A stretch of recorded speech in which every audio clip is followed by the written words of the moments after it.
There is a specific kind of pain that has no name. Not the pain of losing something you had. Not the pain of a clear defeat you can point to and explain. The pain of watching. Watching people your age move forward while you feel stuck. Watching timelines you set for yourself come and go without the thing arriving. Watching people who started after you pass you. Watching people who seem less serious, less thoughtful, less committed somehow get there first. And in the watching, in the quiet, corrosive accumulation of all that watching, a question begins. Not a dramatic question.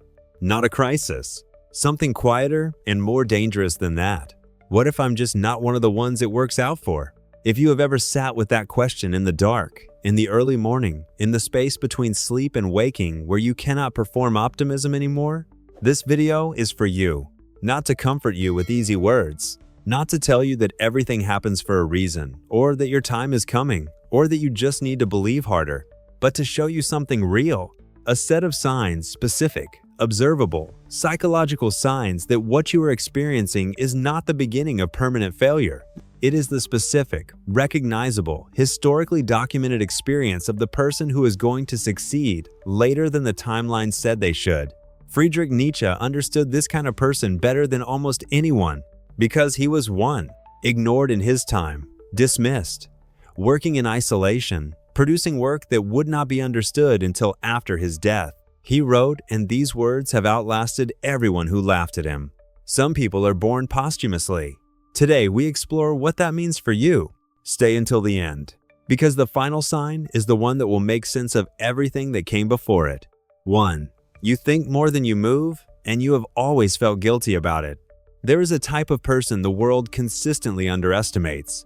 Not the lazy person, not the unfocused person, the person who thinks before they build, who needs to understand something completely before they commit to it, who cannot execute on a direction they don't believe in even if the direction is practical, even if it would produce results, even if everyone around them is already moving that way. This person is frequently told they are overthinking, that they need to stop analyzing and start doing, that their perfectionism is holding them back, that the people succeeding aren't thinking this hard, they're just moving. And there is some truth in this criticism, taken alone. But Nietzsche would add something the critics always leave out: the depth of understanding that this person is building the internal architecture being constructed through all that thinking is not wasted time. It is the foundation. The person who moves fast builds quickly and collapses quickly. The person who thinks deeply builds slowly and builds once. The thinking is not the enemy of your success. It is the specific material your success will eventually be made of. The guilt you feel about it is not evidence that you are wrong. It is evidence that you are surrounded by people who build differently than you do. Both approaches have their time.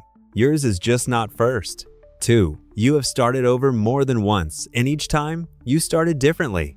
There is a failure that is actually failure, and there is a failure that is research. The difference is almost invisible from the outside.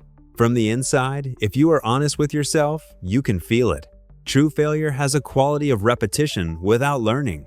The same mistake, the same pattern, the same blind spot encountered again and again with no fundamental shift in understanding. But what you have been through, the restarts, the pivots, the abandoned projects, the directions that didn't work, do they have that quality? Or each time, even when the pain was real, even when the loss was significant, did something change? Did you understand something about yourself you didn't before? Did you eliminate a direction that would have cost you more years if you'd stayed in it? Did you discover a capacity you didn't know you had? Or a weakness you could now finally work with? Nietzsche had a concept he called amor fati, the love of fate, not the passive acceptance of whatever happens, the active, fierce embrace of everything that has happened as necessary material. Not necessary because it was pleasant, necessary because it built something that could not have been built any other way. The person who has restarted multiple times and learned from each restart is not a person with a history of failure. They are a person with an unusually rich education, one that cannot be purchased or accelerated, one that will inform everything they build next in ways that first attempt success never could. 3. You feel things at a depth that creates problems in a fast world. This one is rarely spoken about honestly, because the world does not reward depth of feeling. It rewards speed of execution. Consistency of output, the ability to produce without being destabilized by what the production costs. And you, if this sign applies to you, are not built that way. You feel the weight of what you do. You cannot be careless about your work or your relationships or your choices, because carelessness is, for you, a kind of violence against your own nature. You notice things others miss, not as a skill you cultivated, as a reality you were born into. The subtleties, the contradictions, the gap between what is said and what is meant. The thing underneath the thing. This depth, this sensitivity makes you extraordinarily capable of certain things, of producing work with genuine texture, with real thought underneath it, with the quality of something made by a person who was fully present rather than efficiently executing.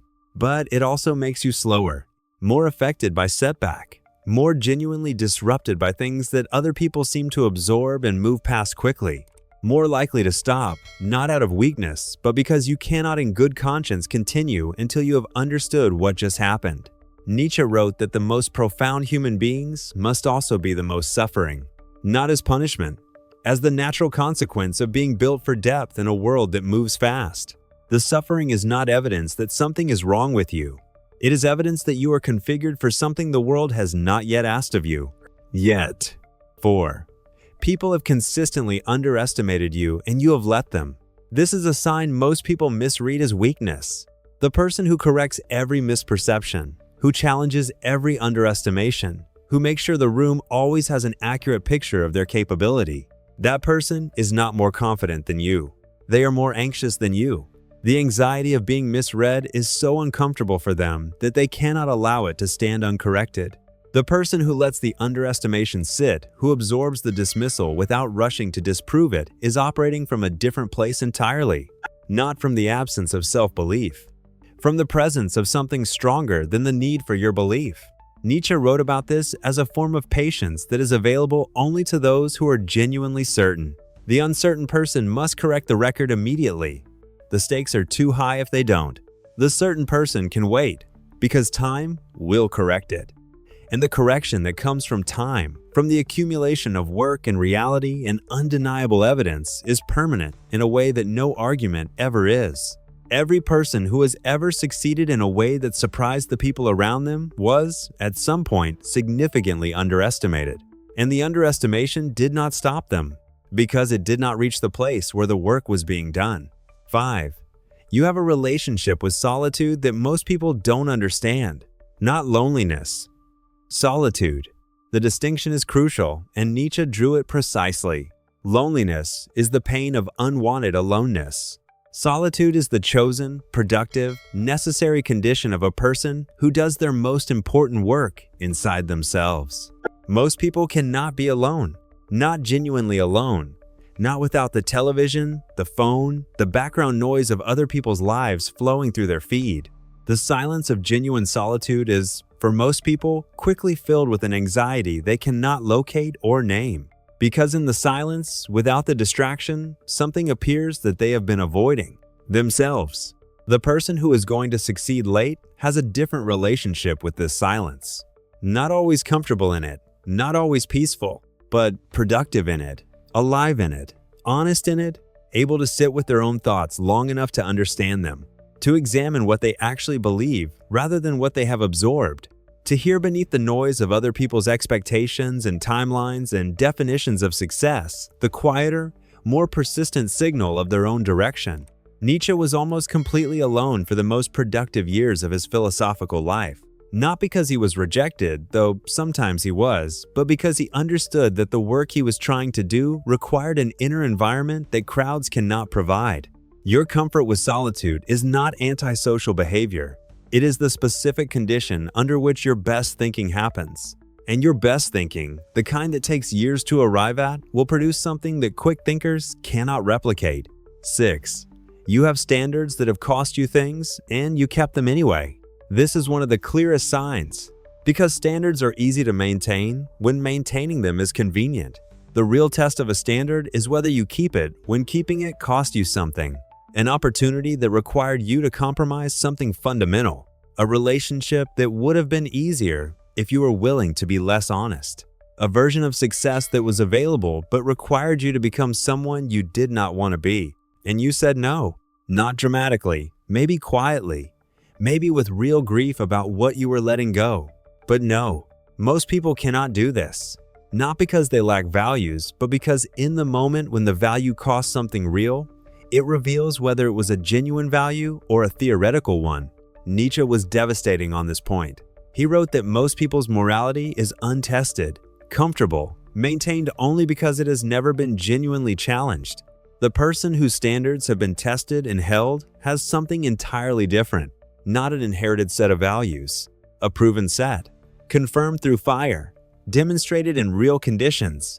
This kind of character earned, tested, maintained at real cost is the foundation of the kind of success that lasts, not the sudden success that collapses when it meets the first serious challenge. The slow-built success that holds precisely because the person inside it has already been tested and already held. 7. You are exhausted by shallow in work, in conversation, in everything. This is not a personality flaw. It is a configuration. The person who cannot sustain engagement with shallow work, who physically, almost, cannot give full energy to something they do not believe in, is not being difficult. They are built for depth, and depth takes longer to find, longer to develop, longer to produce at a level that meets the internal standard. Most people can execute on whatever's in front of them. They can show up, produce the required output, collect the result, and move to the next thing. This is a genuine capability, and in a world that rewards speed and volume, it produces early results. But the person built for depth who cannot operate this way without something inside them going quiet and gray produces something different. When they find the thing that genuinely engages them, when the work is real and the purpose is clear, and the depth of the subject matches the depth they have to bring to it, they produce at a level that the volume and speed person structurally cannot reach. Not because talent, because engagement. Full, genuine, costly engagement, the kind that is only available to a person who has been waiting a long time for something worthy of it. Your difficulty with shallow is not a limitation. It is a preview of the level at which you will operate when you find what you are actually for. 8. The timeline everyone agreed on has never felt like yours. There was a timeline. Maybe it was explicit, communicated by family or culture or the visible progression of people around you. Maybe it was implicit, absorbed from 1,000 small signals about when things should happen and in what order. By this age, this. By this age, that. Relationship, career, stability, achievement. The visible markers of a life proceeding correctly. And you have looked at this timeline maybe for years with a feeling you couldn't quite articulate. Not rebellion, not indifference. Something more like forgetting. This is not the map for the territory I am in.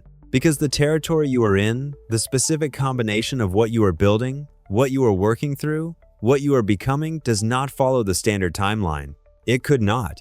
The standard timeline was built for the standard path. And the path you are on, whether you chose it deliberately or arrived at it through the accumulation of your particular life, is not standard. Nietzsche understood this as the fundamental condition of anyone who was building something new. New things do not follow old timelines. They cannot. The timeline of precedent is useful only when what you are doing has precedent. When it doesn't, when what you are making has not been made before, in quite this way the timeline must be built from the inside, from honest assessment of where you are and what the work actually requires, not from the external pressure of a schedule that was never designed for you.